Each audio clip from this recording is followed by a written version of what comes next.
कैसे हो मेरे पढ़ाकू? बढ़िया। लास्ट टाइम हमने कुछ न्यूमेरिकल सॉल्व किए थे, आज एक न्यूमेरिकल सॉल्व करेंगे, फिर एग्जाम्पल। तो पहले न्यूमेरिकल ले लेते हैं, एक्सरसाइज न्यूमेरिकल 5.20। जो होमवर्क में दिए थे वो न्यूमेरिकल आप लोगों ने सॉल्व कर लिए होंगे, अगर नहीं किए तो कर लेना, तभी ये न्यूमेरिकल समझ में आएगा। फिर से यहाँ पे मोमेंटम का यूज़ करना है। आगे जो होमवर्क में दिए थे वो भी मोमेंटम वाले थे। तो क्या बोला है 5.20 में? अ batsman deflects a ball by an angle of 45 degree without changing its initial speed. Situation कुछ ऐसी दी हुई है,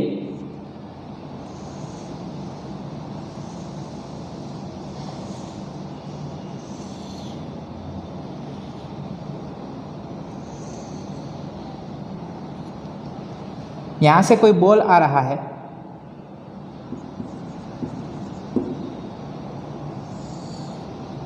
इस डायरेक्शन, ठीक। और उसकी कुछ स्पीड ले लेते हैं, उसकी स्पीड है, मान लेते हैं इनिशियल स्पीड u, ठीक। इस स्पीड से आके ये बैट से टकराता है, ठीक। A batsman deflects a ball by an angle of 45 degree without changing its initial speed which is equal to 54 kilometre per hour. मतलब u जो है वो 54 किलोमीटर पर आवर है। यहाँ से टकराते ही वो डिफ्लेक्ट हो जाता है, कितने एंगल से? 45 डिग्री, ठीक। तो ये एंगल बना 45 डिग्री, और बॉल जो है वो इस डायरेक्शन में मूव कर रहा है, और इसकी स्पीड जो है वो वही रहेगी, मतलब v is equal to U. Speed ले रहे हैं अभी, तो इनिशियल स्पीड और फाइनल स्पीड दोनों सेम, सिर्फ डायरेक्शन चेंज हुई है। कितना डिफ्लेक्ट हो गया? 45 डिग्री एंगल से। What is the impulse imparted to the ball? Impulse निकालना है।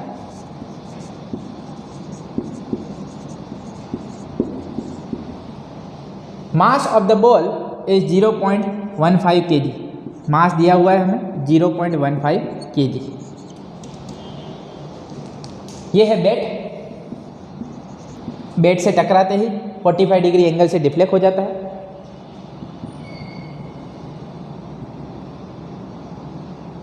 अगर ये टोटल 45 डिग्री है तो ये एंगल क्या बनेगा? 22.5 डिग्री, और ये भी क्या बनेगा? 22.5 डिग्री, ठीक है। इक्वली डिवाइड करें तो ये बॉल के इसके टकराने की वजह से ये बॉल कुछ इम्पल्स इम्पार्ट करेगा ये बैट के ऊपर, ठीक है। तो बैट के ऊपर जो इम्पल्स लगेगी वो इस डायरेक्शन में होगी, ठीक है, और बॉल के ऊपर जो इम्पल्स लगेगी वो इस डायरेक्शन, ठीक। नहीं विश्वास आता है तो फिगर को देख लेते हैं। ये बॉल इस तरफ जा रहा है, ठीक। तो इसकी मोमेंटम कैसी रहेगी? ऐसे, this is P vector, right. Now P F finally वो इस तरफ जा रहा है, तो पी एफ वेक्टर कुछ इस तरफ मिलेगा, ठीक, ठीक है। और चेंज इन मोमेंटम हम निकाल सकते हैं यहाँ से, ठीक। तो चेंज इन मोमेंटम हमें यहाँ से मिल जाएगा। तो ये हो गया पी आई वेक्टर, ये हो गया P F vector. P F vector minus P I vector हमें दे देगा delta P vector. Delta P vector that is P F vector minus P I vector, right, क्या, ठीक। अब ये बन जाएगी डेल्टा पी वेक्टर की डायरेक्शन, ये सॉरी, ये बन जाएगा डेल्टा पी वेक्टर। ध्यान से देखो,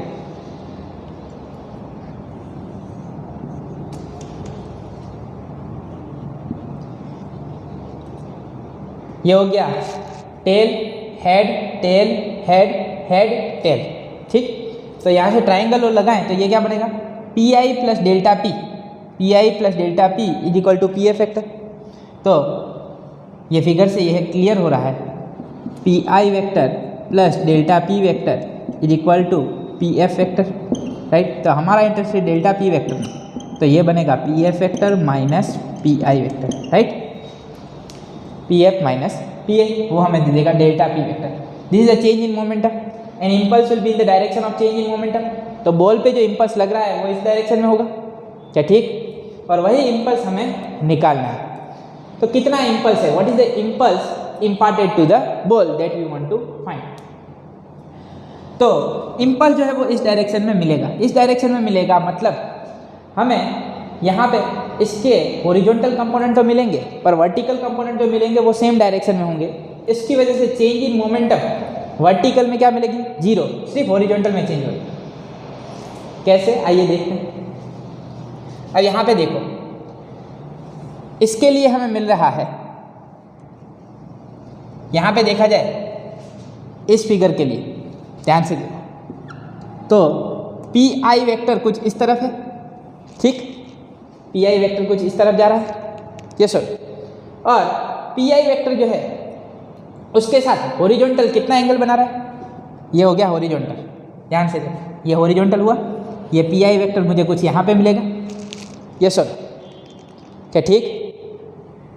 इन दोनों के बीच में एंगल क्या है, 22.5 डिग्री, तो ये एंगल कितना बनेगा, 22.5 डिग्री। तो यहाँ पे इस एंगल को 22.5 डिग्री को हम ले लेते हैं थीटा, क्या ले लेते हैं, थीटा। तो ये एंगल क्या बनेगा, थीटा। तो मुझे बताओ ये जो कंपोनेंट बनेगा वो क्या बनेगा, कंपोनेंट ऑफ पी आई, अच्छे से समझे, component of P I adjacent to theta क्या बनेगा, पी आई कॉस थीटा, क्या ठीक। तो इस तरफ मिलेगा P I cos theta. Component of P I opposite to theta, मतलब ये बनेगा पी आई साइन थीटा। दो कंपोनेंट मिल गए पी आई के, यही फिगर मान लो, यहाँ पे इसके दो कंपोनेंट बन गए, यहाँ पे बना पी आई कॉस थीटा, यहाँ पे बना पी आई साइन थीटा, क्या ठीक। वैसे ही पी एफ के लिए, पी एफ इस डायरेक्शन में, फाइनल मोमेंटम इस तरफ मिले,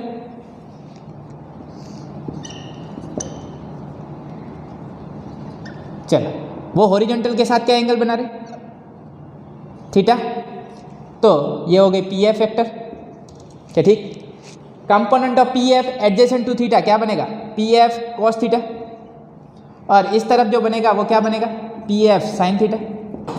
तो ध्यान से देखो, पी आई कॉस थीटा और यहाँ पे मिल रहा पी एफ कॉस थीटा, यहाँ पे बनेगा P F sine theta.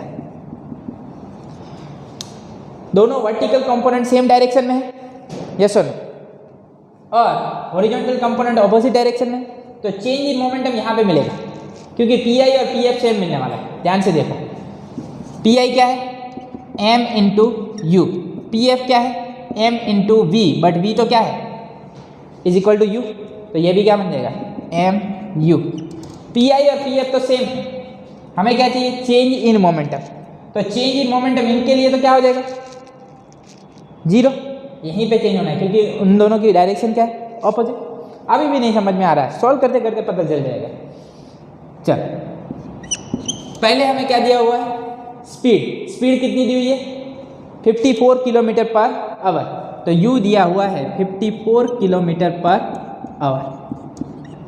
Kilometre per our को किस में कन्वर्ट कर देते हैं, मीटर पर सेकेंड। कैसे कन्वर्ट करेंगे, 54 इंटू 5/18 मीटर पर सेकेंड, 18 3 जा 54, तो ये बन जाएगा 15 मीटर पर सेकेंड। चलो, स्पीड मिल गई हमें मीटर पर सेकेंड में। अब इम्पल्स निकाल लेते हैं। इम्पल्स इज इक्वल टू, इन कंपोनेंट के लिए ले तो क्या बनेगा, इसको ले लेते हैं पी एफ कॉस थीटा, इसको ले लेते हैं minus P I cos theta, opposite direction में। तो ये हो गया P F cos theta minus P आई, यहाँ पे इम्पल्स, इम्पल्स का फॉर्मूला क्या है, इम्पल्स का फॉर्मूला याद हो तो, according to Newton second law of motion, F is equal to delta P by delta T, F delta T is equal to delta P, and this delta P is called impulse, change in momentum, yes और so P F cos theta minus delta P, delta P क्या बनेगा, change in momentum, final minus initial, minus P I cos theta, yes sir, delta P मतलब P F minus P आई, ठीक है। अब component की बात कर रहे हैं तो फाइनल का component P F cos theta minus initial का कंपोनेंट क्या है P I cos theta, but वो अपोजिट डायरेक्शन में, तो उसके लिए क्या लेंगे minus P I cos theta. तो ये क्या बना पी एफ क्या बने M into U, M U cos theta minus minus plus P I क्या बना एम इंटू यू, तो M U cos theta, M U cos theta plus M U cos theta क्या बना 2mu cos थीटा, ठीक। 2 into mass कितना दिया हुआ है 0.15 kg, speed 15 metre per second into cos 22.5 degree, ठीक है। ये मिला है हमें थीटा, थीटा तो क्या है 22.5 डिग्री, तो कॉस 22.5 डिग्री। 15 इंटू 2 30, 30 इंटू 0.15 क्या बनेगा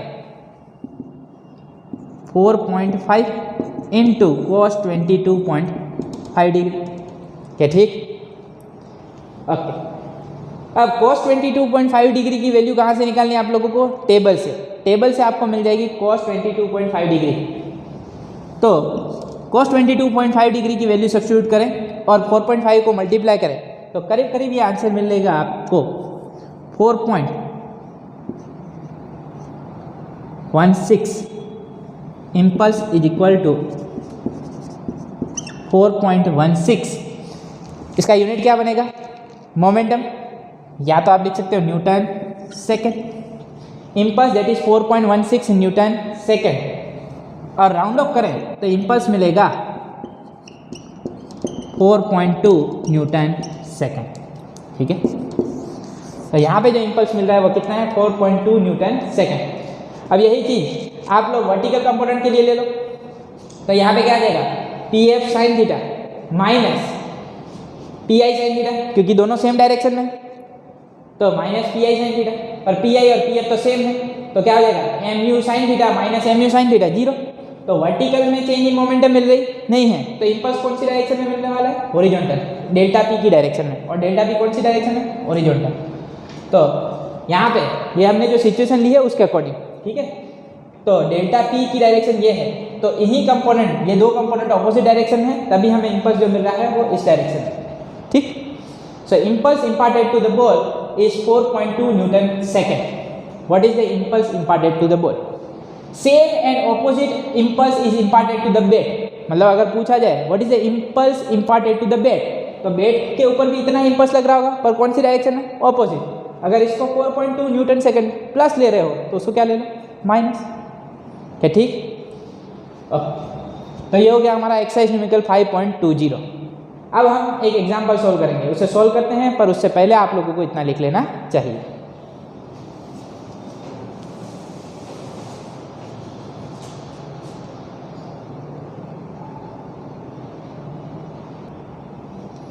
आइए सॉल्व करते हैं एग्जाम्पल 5.6। बहुत ही मज़ेदार एग्जाम्पल है। See figure, a mass of 6 kg is suspended by a rope of length 2 metre. Figure को देखें, रोप दी हुई है, कितनी लेंथ की है 2 मीटर, इतना पोर्शन हो गया 1 मीटर, इतना पोर्शन हो गया 1 metre. Suspended by a rope of length 2 metre from the ceiling, ये हो गई ceiling. A force of 50 newton in the horizontal direction is applied at the mid point P of the rope. मतलब 2 metre की रोप है, उसके mid point, मतलब ये हो गया 1 मीटर, ये हो गया 1 मीटर, यहाँ पे मिड पॉइंट पे एक हॉरिजॉन्टल फोर्स लगाया गया है, कितना है 50 Newton. What is the angle the rope makes with the vertical. Vertical के साथ जो एंगल बना रही है रोप वो क्या है थीटा, और ये थीटा हमें निकालना है इन इक्विलिब्रियम, मतलब इक्विलिब्रियम कंडीशन दी हुई है। मतलब अब ये सब पूरा सिस्टम जो है वो किस में equilibrium. Take g is equal to 10 metre per second square, neglect the mass of the rope. Rope का मास हमें कंसीडर करना नहीं है, मासलेस रोप, ठीक। तो मासलेस रोप होगी तो उसमें जो फोर्स लगेगा वो कौन सा होगा टेंशन। चल, ये कोई ब्लॉक है जिसका मास है m, ठीक। इसके ऊपर ग्रेविटेशनल फोर्स की वजह से कुछ फोर्स लग रहा है नीचे की डायरेक्शन में, ठीक है। तो रोप का तो मास नहीं है, पर यहाँ पे जो ब्लॉक लगाया हुआ है उसकी वजह से जो नीचे की तरफ फोर्स लग रहा है वो कितना है 60 न्यूटन। अब यहाँ पे ये पॉइंट कंसीडर करूँ तो ऊपर की तरफ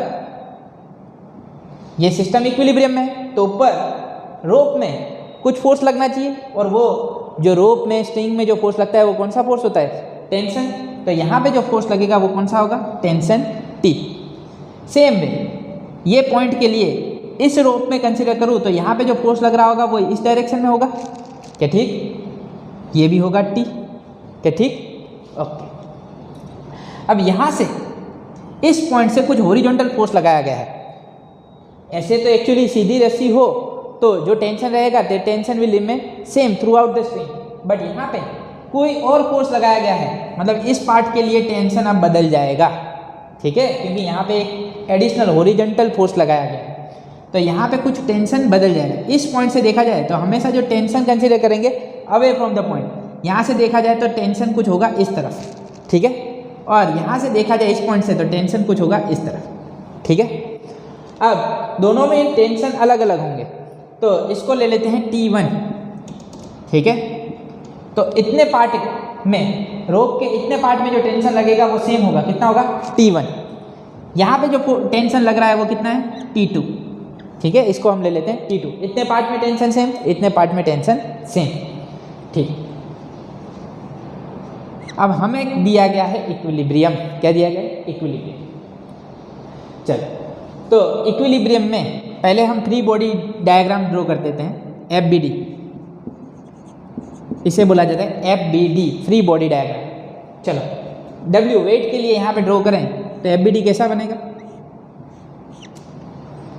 नीचे जो लग रहा है वो कितना फोर्स है 60 न्यूटन, ठीक, और ऊपर जो फोर्स लग रहा है वो कितना है, टेंशन T2, ठीक। In equilibrium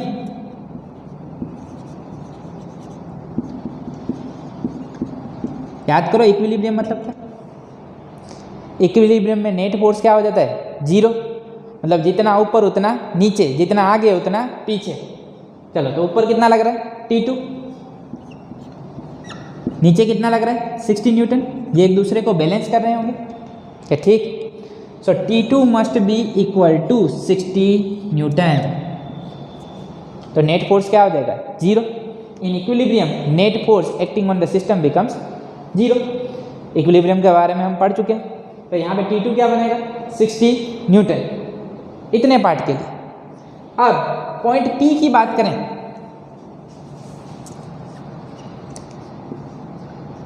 at point P, चलो पॉइंट P के लिए FBD ड्रॉ करें तो क्या बनेगा, ध्यान से देखो, तो ये हो गया पॉइंट P। यहाँ पे इस तरफ जो फोर्स लग रहा है वो कितना है 50 न्यूटन, राइट, हॉरिजॉन्टल फोर्स। नीचे की तरफ जो फोर्स लग रहा है वो कितना है T2, तो यहाँ पे नीचे की तरफ जो फोर्स लग रहा है वो है T2। चलो, यहाँ पे जो फोर्स लग रहा है वो क्या है T1, ठीक है, और ये है वर्टिकल, और वर्टिकल के साथ T1 जो एंगल बना रहा है वो क्या है थीटा, और यही थीटा हमें निकालना है, ठीक। तो चलो, T1 कुछ इस तरह है, ना तो वर्टिकल में ना तो हॉरिजॉन्टल में, तो इसके दो कंपोनेंट बनाने पड़ेंगे। Component of T1 adjacent to theta, component of T1 adjacent to theta, adjacent मतलब कॉस, तो ये क्या बन जाएगा T1 कॉस थीटा, क्या, ठीक। Component of T1 opposite to theta, opposite मतलब इस तरफ, उसको यहाँ पे ड्रॉ कर देते हैं हॉरिजॉन्टल में, तो ये बनेगा T1 साइन थीटा, क्या, ठीक। अब कंपोनेंट बन गए तो इसको भूल जाओ, ठीक है, अब इस टेंशन को भूल जाओ, अब कंपोनेंट पे जाएंगे, ये बना T1 cos थीटा, ये बना T1 sin थीटा, ठीक है। इन इक्विलिब्रियम, इक्विलिब्रियम स्टेट दिया हुआ है, तो इक्विलिब्रियम में क्या होगा, जितना ऊपर उतना नीचे, जितना आगे उतना पीछे। चलो, ऊपर कितना लग रहा है T1 cos theta is equal to T2, ये एक दूसरे को बैलेंस कर रहे होंगे, ये एक दूसरे को बैलेंस कर रहे होंगे, तो नेट फोर्स क्या हो जाएगा जीरो, यस और नो, अरे यार हाँ ना बोल, जितना इस तरफ लग रहा उतना इस तरफ लग रहा, तो बॉडी डिस्प्लेस होगी नहीं, जितना ऊपर लग रहा है उतना नीचे लग रहा है, जितना ऊपर उतना नीचे। अभी जितना नीचे लग रहा है उतना मैं ऊपर लगा रहा हूँ, तो ये इक्विलिब्रियम में है। ठीक, कोई यहाँ से पकड़ के लगाता उतना ही यहाँ से पकड़ के लगाता, ये केस में रहता इक्विलिब्रियम। तो पॉइंट P के इक्विलिब्रियम में होने की कंडीशन क्या होनी चाहिए, जितना ऊपर उतना नीचे। तो ऊपर कितना है T1 cos theta is equal to T2, जितना आगे उतना पीछे, मतलब T1 sin थीटा क्या बनना चाहिए 50 न्यूटन। क्या ठीक, चलो। और T1 cos थीटा तो क्या है T2, और T2 हमें मिला हुआ है कितना है 60 न्यूटन। तो T1 cos थीटा क्या हो गया 60 न्यूटन। ठीक, और T1 sin थीटा क्या बना 50 न्यूटन। चलो, हमारा इंटरेस्ट थीटा में है, हमारा इंटरेस्ट किसमें थीटा में। तो इसे बोल देते हैं इक्वेशन 1, इसे बोल देते हैं equation 2। Divide equation 2 by equation 1। क्या कर दें, डिवाइड इक्वेशन 2 बाय इक्वेशन 1। ये क्यों कर रहे हैं, क्योंकि अभी हमारे पास T1 नहीं है, यहाँ पे कितना टेंशन लग रहा है वो हमें पता नहीं है, नहीं तो सीधा इसको डिवाइड करके साइन थीटा मिल जाता और थीटा निकाल लेते। तो अभी हमारे पास नहीं है, तो हमें T1 को एलिमिनेट करना होगा। तो रेशियो ले लें तो T1 कैंसिल हो जाएगा। डिवाइड इक्वेशन 2 बाय इक्वेशन 1, तो क्या बनेगा T1 sine theta upon T1 cos theta is equal to 50/60। क्या ठीक, ये 0 0 गए, T1 गए। Sine theta upon cos theta क्या होता है tan theta, sine upon cos tan, तो ये हो गया tan theta is equal to 5/6। tan theta is equal to 5/6, 5/6 निकाल लो तो थीटा मिल जाएगा। Theta is equal to tan inverse 5/6। Table से आप लोगों को tan थीटा की वैल्यू मिल जाएगी। कौन से एंगल थीटा के लिए tan थीटा क्या बनता है 5/6, तो वो निकालोगे तो टेबल से पता चलेगा कि ये वैल्यू आ रही है 40 degree. So theta is equal to 40 degree. The angle the rope makes with the vertical in equilibrium is 40 degree. कितना एंगल बना रही 40 डिग्री। क्या समझ में आया, एकदम परफेक्ट मज़ेदार न्यूमेरिकल है। तो स्प्रिंग जब भी आएगी तो उसमें जो फोर्स लगेगा वो कौन सा होगा टेंशन फोर्स।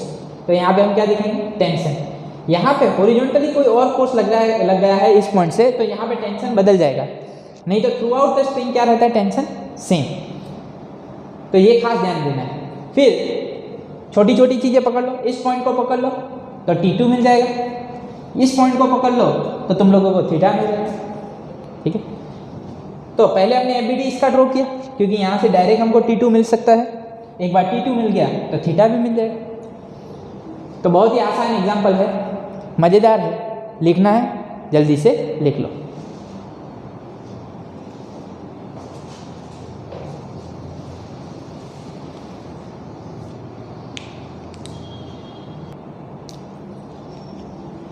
आइए स्टार्ट करते हैं नेक्स्ट टॉपिक, कॉमन फोर्सेस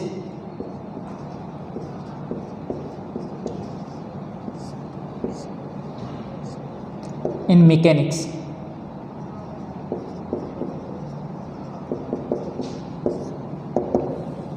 अब आइडिया आ चुका होगा आप लोगों को कौन से फोर्सेस लग रहे हैं मैकेनिक्स में, कॉमन फोर्सेस इन मैकेनिक्स। तो पहला जो भी फोर्स है वो तो कौन सा है ग्रेविटेशनल फोर्स।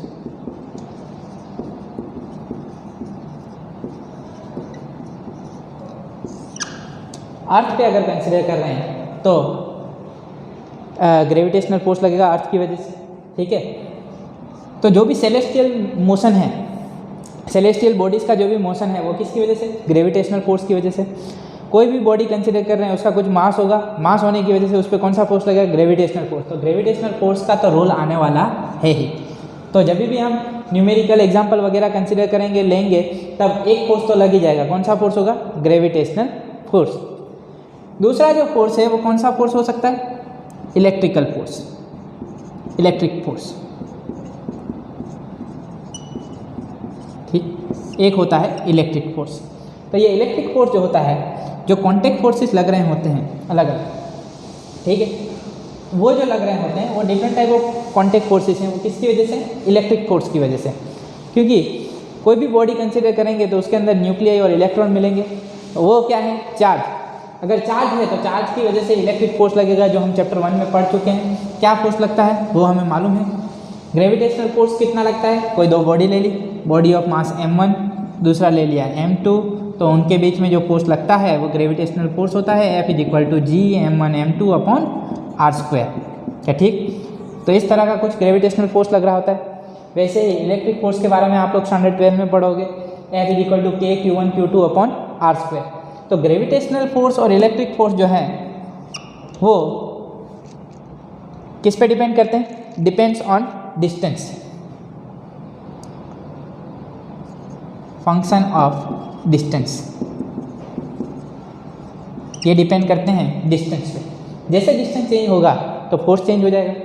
तो ग्रेविटेशनल फोर्स लगेगा, इलेक्ट्रिकल फोर्स लगेगा, पर इलेक्ट्रिकल फोर्स की बात में हम बात करेंगे नहीं, उसके बारे में ज़्यादा चर्चा करेंगे हम स्टैंडर्ड 12 में। तो मैकेनिक्स में जो फोर्स कंसिडर कर रहे होते हैं वो कौन से होते हैं? ग्रेविटेशनल फोर्स, इलेक्ट्रिकल फोर्स, जो फंक्शन किसके हैं? Function of distance. अब आगे बढ़े तो नेक्स्ट किसके किसके बीच में फोर्स लगता है? सॉलिड और सॉलिड के बीच में फोर्स लगता है, ठीक। सॉलिड सॉलिड के बीच में जो फोर्स लगेगा वो कौन सा फोर्स होगा? मान लो यहाँ पे एक फोर्स कंसिडर करें, ये ब्लॉक हो गया, ब्लॉक ऑफ मास m, ठीक है। तो इसके ऊपर नीचे की तरफ जो फोर्स लगेगा वो कौन सा होगा? mg, ठीक है। अर्थ की वजह से इसके ऊपर जो फोर्स लग रहा है mg, ये सरफेस इसके ऊपर जो फोर्स लगा देता है वो कौन सा फोर्स होता है? Normal reaction force. Normal reaction और नॉर्मल फोर्स, तो इसे बोला जाता है m, नॉर्मल फोर्स ऊपर की तरफ। तो सॉलिड सॉलिड के बीच में जो फोर्स लग रहा होता है वो कौन सा फोर्स हो सकता है? एक परपेंडिकुलर फोर्स हो सकता है और एक पैरेलल फोर्स हो सकता है। This is a perpendicular to the surface. ये सरफेस के कैसा है? परपेंडिकुलर। दो तरह के फोर्स मिलेंगे हमें। तो पहला फोर्स होगा नॉर्मल फोर्स, जिसे बोला जाता है शॉर्ट में रिएक्शन। क्या बोला जाता है? रिएक्शन। तो किसको बोला जाए नॉर्मल फोर्स? अब तक तो हम नॉर्मल फोर्स लगा देते हैं, जितना फोर्स नीचे लग रहा है उतना ही सरफेस उसके ऊपर की तरफ लगाती होगी, और ये जो फोर्स मिलता है वो किस में मिलता है? पेयर में, ठीक है। जितना ये सरफेस ब्लॉक के ऊपर लगा रही है उतना ही ब्लॉक सरफेस के ऊपर लगा रहा होगा नीचे, ठीक है, जो सेटिस्फाई करेगा Newton third law of motion को। तो ये जो फोर्स लग रहा है normal force, normal reaction force, उसे कैसे डिफाइन करें? Component of force,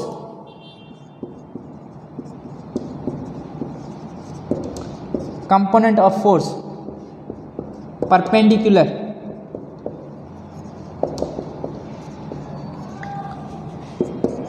to the surface in contact is called normal force और इट इज़ कॉल्ड रिएक्शन। इसे क्या बोला जाता है? रिएक्शन। तो यहाँ तो सिंबल लेते हैं n, यहाँ तो इसे सिंबल लेते हैं r, ठीक है। तो नॉर्मल फोर्स भी बोला जाता है और क्या बोला जाता है? रिएक्शन। एक और फोर्स लगता है, ठीक है। जब इसके ऊपर कोई और फोर्स लगाया जाए, चलो इन दोनों ने तो बैलेंस कर लिया, ठीक है। यहाँ पे आगे की तरफ फोर्स लगाऊं, मान लो कि ये फोर्स छोटा सा है, तो क्या ये ऑब्जेक्ट आगे बढ़ेगा? ये मार्कर है, ठीक है, इसके ऊपर मैं फोर्स लगा रहा हूँ, तो मार्कर जो है वो आगे बढ़ेगी। थोड़ा सा छोटा सा फोर्स लगा दूँ, बढ़ेगी? हवा की वजह से बढ़ रही है आगे? नहीं बढ़ेगी। चलो ये तो छोटी सी बात हो गई। अगर कोई हैवी ऑब्जेक्ट लूँ, मान लो यहाँ पे कोई टेबल पड़ा हुआ है, उसे यहाँ से मैं थोड़ा सा धक्का लगाऊँ तो टेबल के आगे चला जाएगा? नहीं जाएगा ना। तो अगर स्मॉल फोर्स कंसिडर किया जाए तो बॉडी आगे तो जाएगी नहीं। इसका मतलब क्या है? एक और फोर्स लग रहा होगा, कौन सी तरफ? ऑपोजिट डायरेक्शन में। तो यहाँ पे जो फोर्स लग रहा होता है उसे बोला जाता है फ्रिक्शन, जिसके बारे में हम पढ़ेंगे नेक्स्ट लेक्चर में, डिटेल में पढ़ेंगे। तो दूसरा फोर्स होता है फ्रिक्शनल फोर्स। जिसे शॉर्ट में बोला जाता है फ्रिक्शन। क्या बोला जाता है? फ्रिक्शन। तो कैसे डिफाइन करें फ्रिक्शनल फोर्स को? फ्रिक्शनल फोर्स को डिफाइन करना हो तो क्या बनेगा? सेम डेफिनेशन रहेगी, component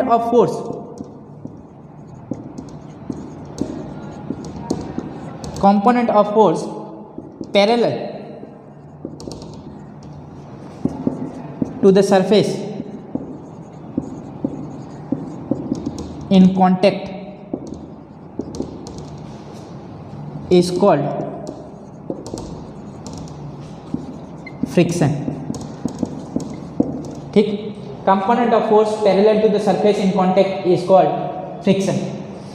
perpendicular to the surface तो क्या बोला जाएगा? नॉर्मल फोर्स और reaction. Parallel to the surface then it is called frictional force और इट इज कॉल्ड फ्रिक्शन। क्या समझ में आ गए दोनों फोर्स? एकदम परफेक्ट। तो सॉलिड की बात होगी। अगर सॉलिड और फ्लूइड के बीच में फोर्स कंसीडर करें तो कौन से फोर्सेस होंगे? ठीक है, आज क्या बात कर रहे हैं? Common forces in mechanics. कौन से फोर्सेस लग रहे होते हैं? Common forces. ठीक है, तो जब दो कोई सॉलिड बॉडी कांटेक्ट में है तो उनके बीच में कौन से फोर्स लग सकते हैं? एक तो लग सकता है नॉर्मल फोर्स, फ्रिक्शनल फोर्स। ये कैसे फोर्स हो गए? Contact forces. कैसे फोर्सेस हो गए? कॉन्टैक्ट में होने की वजह से जो फोर्स लग रहे हैं, ये कोई कैसे फोर्स है? Field force. ठीक है, फील्ड फोर्स। उनकी रेंज क्या है? Long range force. Gravitational force कहाँ तक लग रहा है? इनफाइनाइट तक, है क्या नहीं? हाँ, धीरे धीरे जैसे आर बढ़ेगा तो एफ कम होता जाएगा, फोर्स की वैल्यू घटती जाएगी। पर ये कैसा फोर्स है? Long range force. और इवन ये फोर्स लगने के लिए कोई मीडियम की भी ज़रूरत नहीं है। ठीक है, क्योंकि सेलेस्टियल बॉडीज़ पे जो फोर्स लग रहा है कोई मीडियम की वजह से लग रहा नहीं है, तो मीडियम की भी ज़रूरत नहीं है ग्रेविटी के लिए। ग्रेविटेशनल फोर्स को लगाने के लिए मीडियम की भी कोई ज़रूरत नहीं है। It does not depend on medium. Solid और फ्लूइड की बात करें तो सॉलिड और फ्लूइड पे आ जाए तो क्या बनेगा? फ्लूइड। यहाँ पे फ्लूइड का मतलब क्या होता है? फ्लूइड मतलब हम बात करने वाले हैं लिक्विड और gas. When we consider force acting between solid and fluid मतलब लिक्विड और गैस। मान लो हमारे पास कोई ऑब्जेक्ट है, ठीक है, और इसके सराउंडिंग में क्या है? फ्लूइड। क्या है? फ्लूइड। ओके, और मान लो कि ये आगे बढ़ रहा है फ्लूइड में कुछ वेलोसिटी v से। ठीक है, तो इसके ऊपर फ्लूइड की वजह से ऑपोजिट डायरेक्शन में जो फोर्स लग रहा हो, जरूरी नहीं है पर लग रहा हो, तो उसे बोला जाता है ड्रैग फोर्स। कौन सा फोर्स बोला जाता है? Drag force. फ्लूइड की वजह से लगता है। And this drag force is the function of velocity. किसका फंक्शन है? वेलोसिटी का function. Drag force is the function of velocity. जैसे ग्रेविटेशनल फोर्स और इलेक्ट्रिकल फोर्स किसके फंक्शन है? They are the functions of this gravitational force and electrical force. This two forces are the function of distance, while here this drag force is the function of velocity. ये किसका function है? Velocity का function. Okay, अगर यहाँ पे कोई fluid consider करें और मान लो कि ये कुछ लिक्विड को डिस्प्लेस करता है, some amount of a liquid is displaced when we immerse this block of mass m in liquid and at the time some amount of liquid is displaced, तो उसके ऊपर की तरफ जो फोर्स लगेगा वो कौन सा फोर्स होगा? Buoyant force. कौन सा फोर्स लगेगा? Buoyant force. और buoyant force is equal to weight of liquid displaced by the block. जितना लिक्विड को डिस्प्लेस करेगा उसके वेट के बराबर ऊपर की तरफ फोर्स लग रहा होगा। तो ये हो गया नॉर्मल फोर्स। ठीक है, ये हो गया नॉर्मल। और फ्लूइड की वजह से जो फ्रिक्शनल फोर्स लग रहा है उसे क्या बोला जाता है? Drag force. ठीक, तो फ्लूइड की वजह से भी नॉर्मल और फ्रिक्शनल फोर्स लगेंगे। पर फ्लूइड में जो भी फोर्सेस वगैरह लगते हैं कैसे चीज़ होती है? क्योंकि ये ड्रैग फोर्स जो है वो function of velocity directly proportional to v हो सकता है, डायरेक्टली प्रोपोर्शनल टू v² हो सकता है। तो ये सारी चीज़ें होंगी। फ्लूइड मैकेनिक्स में हम फ्लूइड के बारे में डिटेल में पढ़ेंगे, अभी थोड़ी बहुत ऊपर से चर्चा कर रहे हैं। तो ये हो गए कॉन्टैक्ट फोर्सेस, सॉलिड के बीच में, सॉलिड फ्लूइड के बीच में। क्या ठीक। अभी आगे पढ़ने हैं और तरह के फोर्स होते हैं। कौन से फोर्स होते हैं? Spring force, force acting in a string, string में कौन सा फोर्स लगता है? टेंशन, उसके बारे में भी चर्चा करनी है, पर उससे पहले आप लोगों को इतना लिख लेना चाहिए।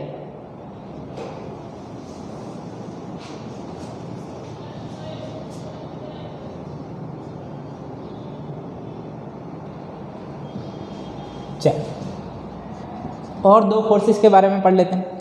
तो कौन से फोर्स हैं? एक हो गया टेंशन, तो टेंशन किस में लगेगा?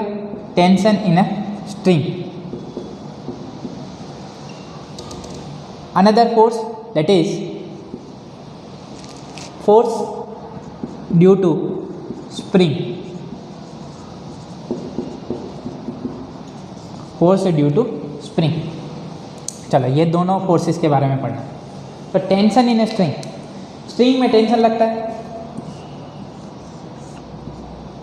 मान लो ये ब्लॉक है जिसका मास क्या है? F। इसकी वजह से नीचे जो फोर्स लगेगा वो ग्रेविटेशनल फोर्स लगेगा mg, क्या ठीक। यहाँ पे अगर कोई सरफेस कंसिडर कर लूँ तो ऊपर की तरफ जो फोर्स लगेगा वो कौन सा होगा? Normal force. यहाँ पे अगर इसे रस्सी से बांधा जाए, ठीक, और रस्सी में जो फोर्स लगे उसे क्या बोलते हैं? टेंशन। क्या बोला जाता है? टेंशन। तो ये हो गया टेंशन फोर्स, क्या ठीक। चलो यहाँ पे एक फ्रिक्शन लेस सरफेस कंसीडर कर लें, तो अभी फ्रिक्शनल फोर्स को नहीं कंसीडर कर रहा हूँ। मान लो इसका मास है m1, इसका मास है m2, दोनों को रस्सी से बांध दें, क्या ठीक। और यहाँ पे एक लगा दूँ फोर्स F। कौन सा फोर्स लगा दिया? F। तो इसकी वजह से ये ब्लॉक मूव कर लेगा, ये ब्लॉक भी चल लेगा, क्या ठीक। तो यहाँ पे जो एक्सेलरेशन आएगा, जितना ये आगे बढ़ेगा ये भी आगे बढ़ेगा, क्या ठीक। तो एक्सेलरेशन दोनों का कैसा होगा? सेम। चलो यहाँ पे अगर मैं फोर्स कंसीडर करूँ तो ये क्या है? स्ट्रिंग। स्ट्रिंग में जो फोर्स लगता है उसे क्या बोला जाता है? टेंशन। क्या बोला जाता है? टेंशन, जो हम ऑलरेडी न्यूमेरिकल्स में पढ़ चुके हैं। Here tension acting at this point that is T। ये फोर्स इस तरफ और ये पोर्शन किसके साथ लगाया हुआ है? m2 के साथ, ठीक है। तो ये रस्सी जो है इसका ऑपोज कर रही है, तो यहाँ पे इस पॉइंट से देखा जाए तो tension away from the point होगा, इस तरफ।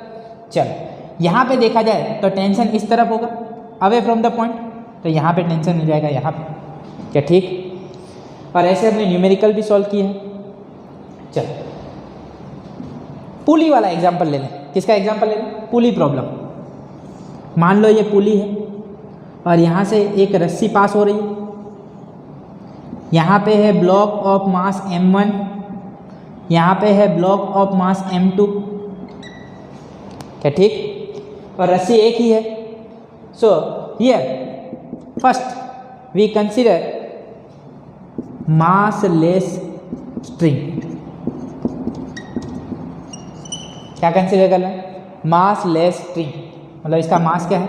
0, मतलब इसका मास ही नहीं है, मासलेस स्ट्रिंग है। हमारे सिलेबस में मासलेस स्ट्रिंग वाले ही एग्जाम्पल होंगे। तो मासलेस स्ट्रिंग है तो इसके ऊपर कोई ग्रेविटेशनल फोर्स तो कंसीडर करना नहीं है। हाँ, ब्लॉक का कुछ मास है तो उसके ऊपर कंसीडर करेंगे। तो पहला एजम्पशन क्या होगा? Massless string. Second, length of string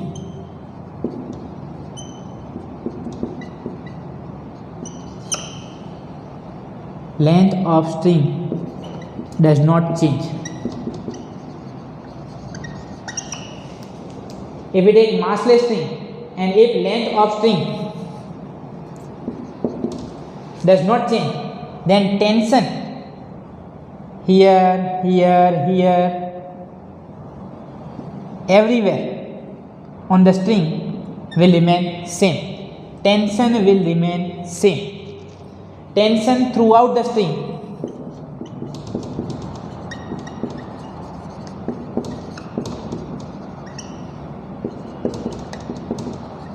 remain same, right. तो क्या होना चाहिए? एक तो मासलेस स्ट्रिंग होनी चाहिए और लेंथ चेंज होनी चाहिए नहीं। तो यहाँ पे हर पॉइंट पे टेंशन कैसा रहेगा? सेम। चलो यहाँ पे देखो, नीचे की तरफ जो फोर्स लगेगा वो कौन सा होगा? m1g। यहाँ पे नीचे की तरफ लगेगा वो क्या होगा? m2g। तो ऊपर जो टेंशन लगेगा यहाँ पे T और यहाँ पे भी टेंशन क्या होगा T। चलो मान लो कि इसका मास ज़्यादा है तो ये कौन सी तरफ मूव करेगा नीचे, तो इसका एक्सेलरेशन यहाँ पे मिलेगा और इसका एक्सेलरेशन ऊपर। हियर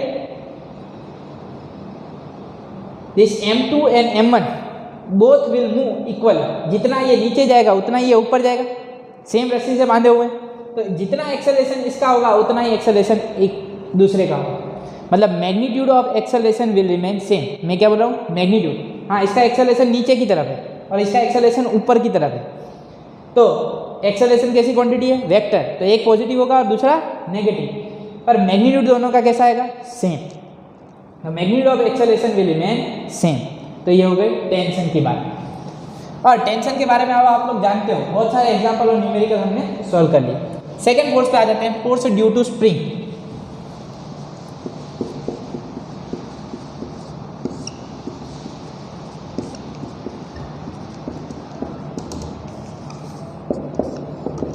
चलो स्प्रिंग की बात करें तो स्प्रिंग में क्या केस बनता है, यहाँ पे हम कंसिडर करते हैं एक स्प्रिंग।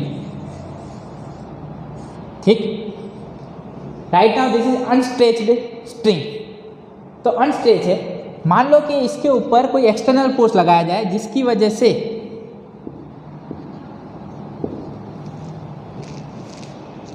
से मान लो कि इसका डिस्प्लेसमेंट कुछ हो जाता है, इसकी लेंथ चेंज होती है कितनी x। तो जैसे ही हम इसे इस तरफ खींचेंगे, मान लो कि यहाँ से फिक्स है, ठीक है, और यहाँ पे इस तरफ कुछ एक्सटर्नल फोर्स लगाया है, तो स्प्रिंग में एक रिस्टोरिंग फोर्स जनरेट हो जाएगा। कौन सा फोर्स जनरेट हो जाएगा, रिस्टोरिंग फोर्स। ये हमारा एक्सटेंशन वाला केस हो गया, एक्सटेंशन। तो यहाँ पे जो फोर्स लगेगा वो कौन सी डायरेक्शन में, ऑपोजिट डायरेक्शन में, और इस फोर्स को क्या बोला जाता है, स्प्रिंग फोर्स। कौन सा फोर्स, स्प्रिंग फोर्स। ठीक, मान लो कंप्रेस किया जाए,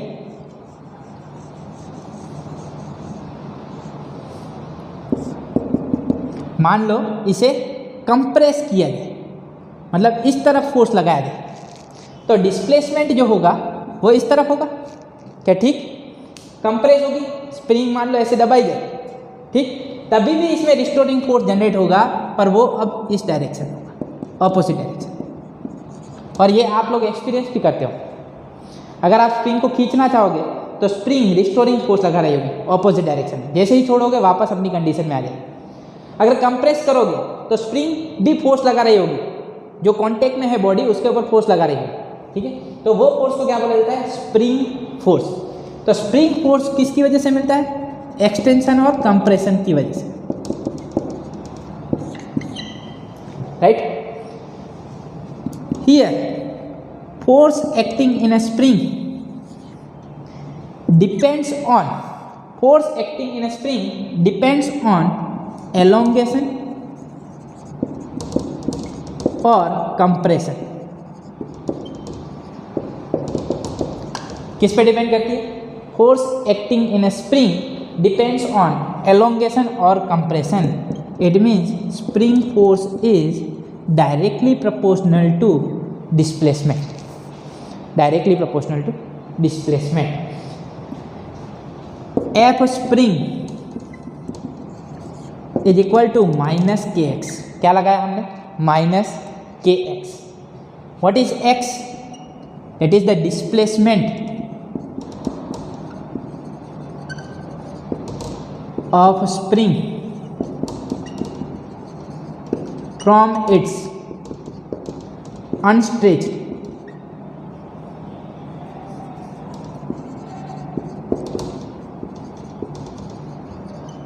पोजीशन। मान लो यहाँ पे डिस्प्लेसमेंट कितना हुआ, x, यहाँ पे डिस्प्लेसमेंट कितना हुआ, x, तो f is directly proportional to x। What is k, k is called spring constant. इसे क्या बोला जाता है, स्प्रिंग कांस्टेंट। नेगेटिव साइन, अब आप बोलोगे सर ये नेगेटिव क्यों आया, spring force is equal to minus K X. This negative sign indicates that force acting in a spring is in the direction opposite to displacement। मतलब displacement इस तरफ है तो स्प्रिंग में फोर्स इस तरफ लगेगा, अगर डिस्प्लेसमेंट इस तरफ है तो स्प्रिंग फोर्स ऑपोजिट डायरेक्शन में लगेगी। Therefore spring force F spring is equal to minus K X. क्या फॉर्मूला बनेगा? Minus K X. Negative sign क्या रिप्रेजेंट कर रही है? Spring force is in the direction opposite to displacement of spring. समझ में आ गया? एकदम परफेक्ट। तो ये हो गया स्प्रिंग फोर्स। तो कॉमन फोर्सेज जो मैकेनिक्स में हम कंसिडर करने वाले हैं उन सब के बारे में हमने चर्चा कर ली। कुछ फोर्स डिस्टेंस पे डिपेंड करते हैं, they are the function of distance. Some forces depends on velocity, कोई वेलोसिटी पे डिपेंड करते हैं। Some forces depends on time, तो टाइम पे भी डिपेंड करने वाले फोर्सेज आएंगे। यहाँ पे स्प्रिंग में जो फोर्स लगता है वो कौन सा फोर्स होता है? Tension force. स्प्रिंग में जो फोर्स लगता है वो क्या होता है? Spring force. तो स्प्रिंग फोर्स का फॉर्मूला क्या बना है? F spring is equal to minus K X, where K that is spring constant. ये स्प्रिंग पे डिपेंड करेगा कैसी स्प्रिंग है, ठीक है। तो स्प्रिंग जैसी होगी उसके अकॉर्डिंग के की वैल्यू चेंज होगी, स्प्रिंग कांस्टेंट। तो ये डिपेंड करता है स्प्रिंग की मटेरियल पे, कैसी स्प्रिंग है उस पर डिपेंड करेगा स्प्रिंग कांस्टेंट। यहाँ पे जो कांस्टेंट मिल रहा है उसका यूनिट क्या बनेगा? Newton per metre. क्या यूनिट मिलेगा? K is equal to F by X, तो न्यूटन अपॉन मीटर। तो इसका यूनिट है, this constant is not unitless, इसका कोई यूनिट बन रहा है। So spring constant has unit Newton per metre. So this are the common forces in mechanics. अब हम फ्रिक्शन के बारे में, किसके बारे में? फ्रिक्शन के बारे में डिटेल में पढ़ेंगे, but that will study in next lecture. आज तक के लिए इतना ही, यहाँ पे स्टॉप करते हैं। लिखना हो तो लिख लेना। स्वस्थ रहे, मस्त रहे, दीपक सर के साथ पढ़ते रहें। मिलते हैं नेक्स्ट लेक्चर में, तब तक के लिए बाय बाय, थैंक यू।